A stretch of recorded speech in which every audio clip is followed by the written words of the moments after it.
ni mkazi wa mtaa wa Mruki, naishi hapa Mruki. Mnamo tarehe 19 majira ya saa 9 za mchana tulipata taarifa ya kwamba kuna mtoto amesombwa na maji ya mto unaoelekea Ziwa Manyara. Tukiwa hapo kijijini mtaani, tulikwenda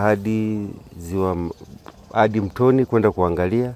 Tukakuta watu wanaendelea kutafuta, na huyo mtoto alikuwa ni familia ya askari magereza. Tulikuta askari magereza wengi wakitafuta, basi tukashirikiana nao na vijana wazamiaji ambaye tunao hapa kijijini, ambaye ni bwana mmoja anaitwa Shija Masanja na Hatibu kama sikosei, walikuwepo na ndio waliofanya jitihada ya kumpata huyo mtoto maeneo ya Sora.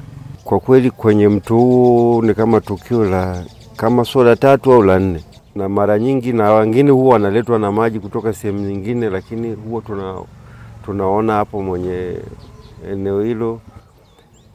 Kama mzazi naweza kuambia kwamba kipindi hichi cha mvua Ziwa Babati linafurika.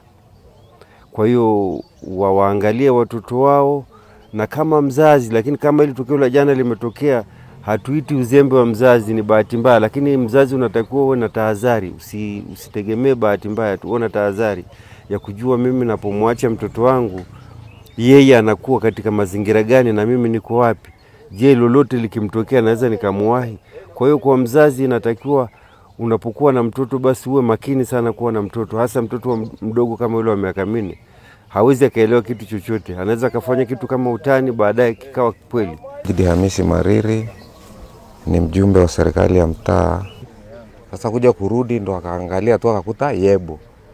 Sasa mmoja liko kwenye maji, jingine liko hapo chini. Sasa ndo akashtuka. Katika taratibu kufuatilia ndo kidogo na jamaa mmoja alikuwa anaoga mbele, akamwona yule mtoto, lakini yule jamaa katika kufuatilia naye kwa sababu alikuwa hajavaa nguo, amepambana na alikuwa ni mzee, akashindwa kumiliki ile hali. Kwa hiyo ikabidi jamaa apige simu wa kambini kule na kwa wananchi, na serikali ya mtaa ikabidi atoe taarifa, ikabidi wananchi waende kwenye eneo la tukio kwenda kumtafuta huyo mtoto.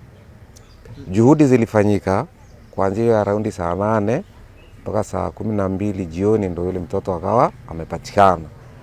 Na amepatikana maeneo ya huko, kuna sehemu inaitwa kwa Ama karibu Sora huko chini. Na hii si chini ya mara ya kwanza, hii ni chini ya hili zoezi ni zaidi ya mara 7 sasa hivi au 8.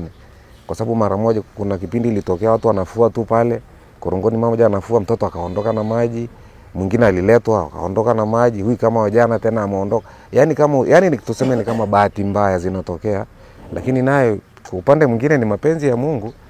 Mimi kwa jina naitwa Abdillahi Rajabu, ndio mwenyekiti wa mtaa huu wa Mruki. Naitwa Mtofaheli. Kwa sasa hivi huko kwenye mvua zilipozidi, maji yalijaa, umebomoka kutoka Ziwa Babati. Kwa hiyo maji ni mengi. Hapa katikati yalipungua, lakini mvua zilipoanza tena maji yakaanza tena upya. Kwa hiyo maji yale yana nguvu, sio ya kufanyia mchezo hata kidogo. Hata mtu mzima yanampeleka, yanamuua. Wito wangu tu kwa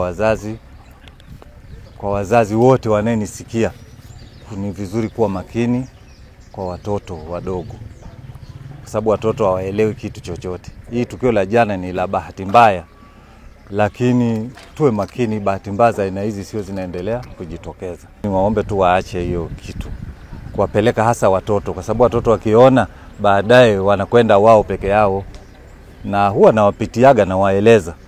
Kuna wengine walikuwa wanatega samaki, niliwakanya humo, sasa hivi wameacha. Sasa kwa sasa hivi hamna watu wanayeshughulika, ni hili tukio tu limetokea jana kwa bahati mbaya.